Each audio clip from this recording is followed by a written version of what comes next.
मैं इस वक्त एनडीआरएफ हेडक्वार्टर में मौजूद हूं, एनडीआरएफ वार रूम में। और देखिए ये तस्वीरें आपको हम लगातार दिखा रहे हैं जो उत्तरकाशी में हादसा हुआ है। उत्तरकाशी में हादसे की तस्वीरें लगातार यहां पर फ्लैश हो रही है, फीड आ रही है। और ये तस्वीरें आप देख सकते हैं कितना बड़ा मलबा है। और तस्वीरों को समझाने के लिए हमारे साथ सर, इन तस्वीरों के साथ ये हमारे साथ एनडीआरएफ के डीआईजी मोहसिन शाहिदी साहब हैं।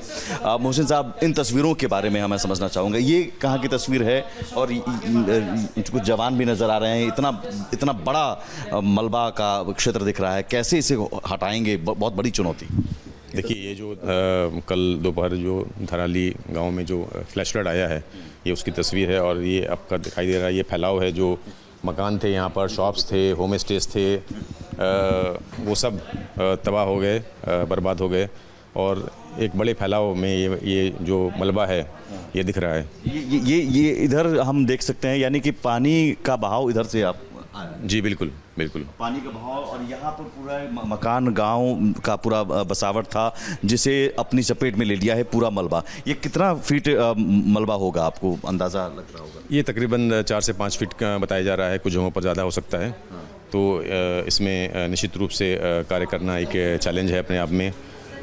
मगर हमारे पास एनडीआरएफ के पास एक्सपीरियंस है, पहले भी लैंडस्लाइड्स में ऑपरेट किया है। तो इसमें जो भी हमारे पास स्पेशल इक्विपमेंट्स होते हैं, कैडेवर डॉग्स होते हैं और हैवी मशीनरी जो स्टेट मुहैया कराती है, उसका इस्तेमाल करते हुए ये कार्रवाई की जाती है। 4 से 5 फीट मलबा को हटाना और पूरे एरिया को एक तरह से हटाना पड़ेगा। इस मलबे को हटाकर फिर कहीं और डालना है आपको? जी, ये एक कार्रवाई होगी। इसमें एडमिनिस्ट्रेशन के साथ समन्वय करते हुए कार्रवाई होती है कि किस तरह से हम इसकी छानबीन करेंगे और क्या एरिया है जहाँ पर हम प्रायोरिटाइज करेंगे, जहाँ पर ज़्यादा जो लोग फंसे हुए हैं उनको मिलने की संभावना है। मलबे के नीचे आपको लग रहा है बहुत सारे लोग अभी भी होंगे फंसे हुए या लापता, जो बताए जा रहे हैं, क्योंकि पूरी की पूरी इमारत, मकान ही पूरा, ये पूरा एरिया ही क्लीन हो गया एक तरह से। यहाँ पर भी कुछ दिख रहा है, जैसे पुल जैसा कुछ एरिया दिख रहा है।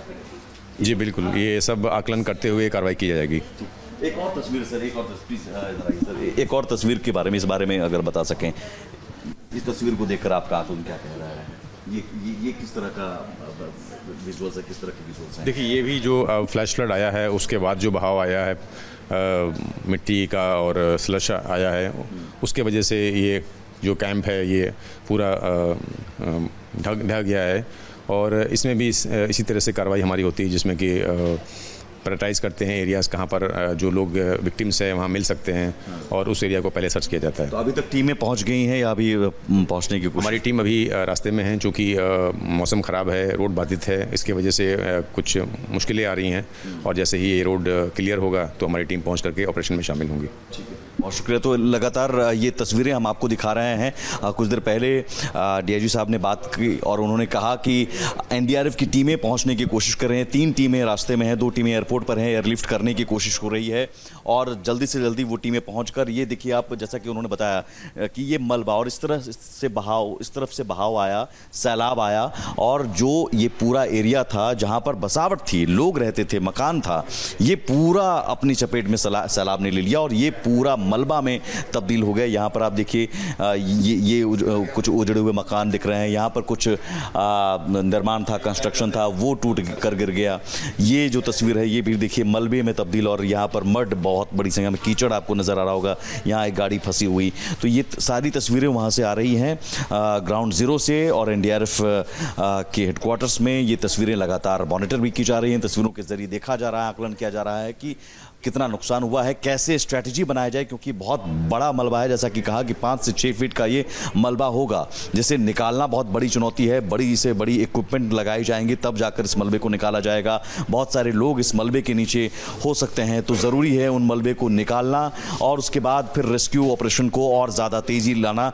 कई सारे जवान आपको दिख रहे होंगे, लेकिन अभी आईटीबीपी के जवान पहुँचे हुए हैं, एनडीआरएफ की टीमें भी लगातार पहुँचने की कोशिश कर रहे हैं, आर्मी को भी लगाया गया है। तो बड़े स्तर पर, एक युद्ध स्तर पर इस ऑपरेशन को, रेस्क्यू ऑपरेशन को शुरू किया गया है और भी इसे तेज करने की जरूरत है। एक लंबा वक्त लगेगा, लेकिन जरूरी है कि अगर कोई जान इस मलबे में फंसी हुई है, जिंदा है, तो उसे पहले निकाला जाए। 130 लोगों को रेस्क्यू किया जा चुका है और बताया जा रहा है कि अभी भी कई लोग लापता हैं जिन्हें निकालने की कोशिश की जा रही है। सहयोगी कैमरा पर्सन आकाश के साथ मैं सुमित झा, रिपब्लिक भारत।